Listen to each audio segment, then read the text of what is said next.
এত বড় পেইন্টিং আমি এর আগে কখনোই করিনি। তো আজ আমি অনেক বড় একটা পোর্ট্রেট আঁকবো। ওয়েল আমার জন্য অনেক বড়, কারণ এর আগে আমি এরকম আঁকিনি। তো আমি সাদা কাগজে খুব হালকা করে স্কেচিং করে নিয়েছিলাম, যেটা দেখা যাচ্ছে না। এবার আমি হচ্ছে কালার গুলো করছি। আর আমি কিন্তু এটা টিউটোরিয়াল ভিডিও না, তাই তোমরা স্টেপ বাই স্টেপ দেখতে পাচ্ছ না। আমি শুধু একটু একটু আর কি দেখাচ্ছি।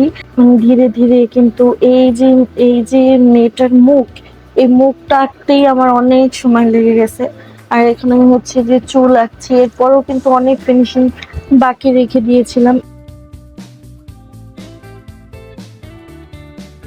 এই ফেসটা আঁকতেই আমার অনেক সময় লেগে গেছে। আমি তো ক্লান্ত হয়ে গেছি একটা ফেস আঁকতে আঁকতে।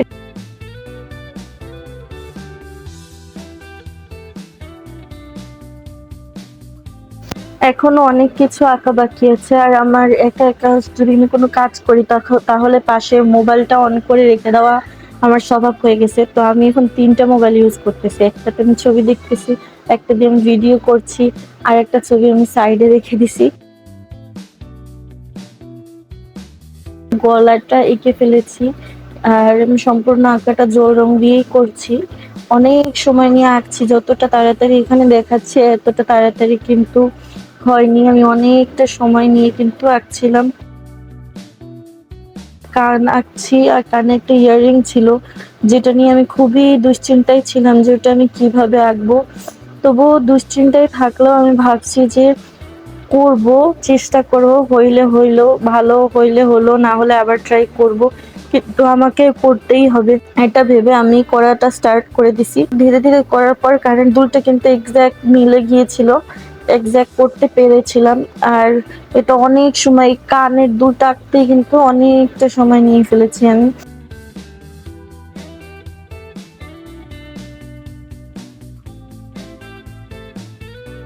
ছবি আঁকতে গেলে না আমার সাদা রং আর কালো রং সবার আগে শেষ হয়ে যায়। দেখো, ওর চুল আঁকতে গিয়ে আমি কিন্তু এক টিউব কালো রং শেষ করে ফেলছি।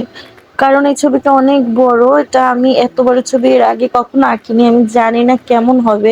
এটা আমাকে একজন কমিশন ওয়ার্ক দিয়েছে, কিন্তু আমি খুবই নার্ভাস। জানি না যে আউটপুটটা কেমন আসবে। আমি তবুও ট্রাই করছি, কারণ চ্যালেঞ্জ নিতে হবে, না হলে আমি শিখবো কিভাবে? আমাকে তো ধরতে হবে, পারতে হবে। আমি এটা ভেবে আর কি এটা নিয়েছি। যাই হোক, চেহারার দিকটা আঁকা অনেকটা শেষ হয়ে যাওয়ার পর এবার আমি ড্রেস আঁকছি। তো ড্রেসের দেখতে কিন্তু এই কাজটা মনে হচ্ছে যে সূক্ষ্ম নয়, কিন্তু যখন এটা আমি বড় করব তখন বুঝতে পারবে যে এখানে অনেকটা কাজ ছিল ড্রেসে। আর অরিজিনাল ড্রেসটা এমনই ছিল, এই জন্য কিন্তু আমি অনেক, এই ড্রেসটা আঁকতেই আমার অনেক টাইম লেগেছে। আসলে প্রত্যেকটা জিনিস আঁকতেই অনেক টাইম লাগছিল, কিন্তু ড্রেসে আর কি অনেক নকশা ছিল, তাই এটা আঁকতেও অনেক সময় লেগে গিয়েছে। তো আমি নকশা এক সাইড থেকে করছিলাম, আরেক সাইডে যে করছিলাম, তো অনেক সময় লাগছিল। যাই হোক, আমি কিন্তু এই ড্রেসটা আঁকার পর শেষে যেমন দেখাচ্ছিল আমি কিন্তু তাতে খুব খুশি ছিলাম, কারণ অনেক সুন্দর লাগছিল ড্রেসটা।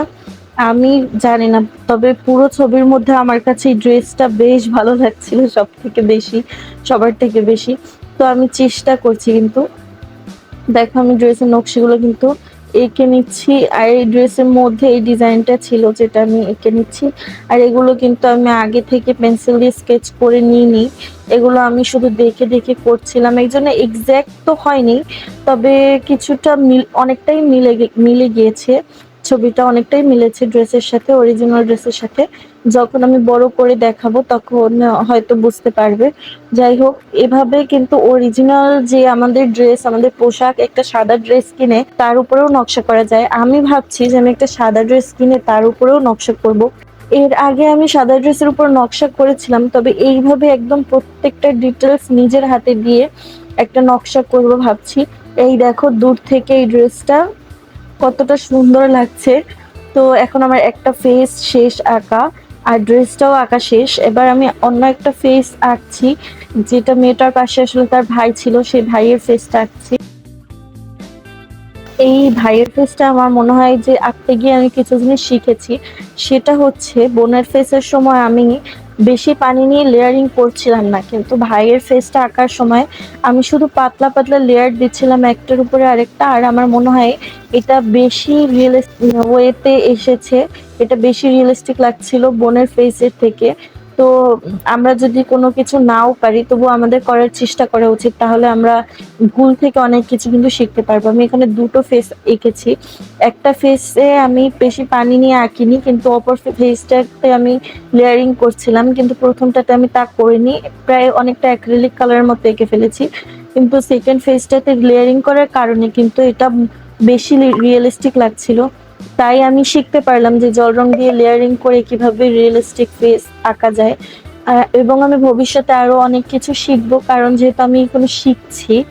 আর শেখার মধ্যে তোমরা ২-১ জন যারা আমাকে নক করো এবং কিছু অর্ডার করো, সেগুলো করছি। কিন্তু মূলত আমি হচ্ছে শিখছি আর শেখাচ্ছি। আমি নিজেও শিখছি। এমন না যে আমি অনেক বড় কোনো আর্টিস্ট, তোমাদেরকে আমি বলছি এভাবে করো, ওভাবে করতে হবে। আসলে কিছুদিন আগে একটা মেয়ে আমাকে, আমি কাঁচের উপরে একটা মাছ এঁকেছিলাম, এই মাছটা। তো একটা আপু আমাকে বলেছিল যে, "এইভাবে আঁকতে হয় না, ওইভাবে আঁকতে হয়। তোমার আঁকা হয়েছে কিন্তু তুমি উল্টোভাবে নিয়ম করে ফেলেছো।" আঁকাটা হয়েছে, সুন্দরই হয়েছে, কিন্তু আমার নিয়ম নাকি হয়নি। তো আমি তাকে বললাম যে, "আমি কোনো নিয়ম নীতির মধ্যে নেই। কারণ আমি কোনো নিয়ম নীতি মেনে ছবি আঁকি না।